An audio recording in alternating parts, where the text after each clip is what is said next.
Hi guys, it's 7:10 p.m. here in Vienna, Austria. So, gabi na guys sa Pinas. Ngayon guys, pumunta kami ng Indian Asian shop. So ngayon guys, nakita ko ang manig guys, ang nilagang manig guys. Grabe, sobra ko tong na-miss guys.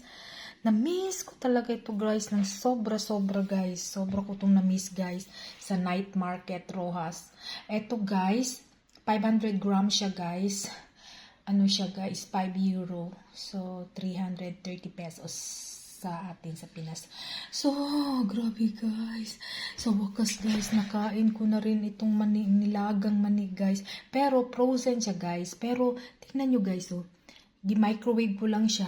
Ang sarap niya guys. Parang fresh na fresh pa rin talaga siya guys. At tingnan mo guys. Oh, ganda-ganda ng mani. And napaka-liwanag pa sa labas ng 7:15 ng gabi. So, ito guys. Babush!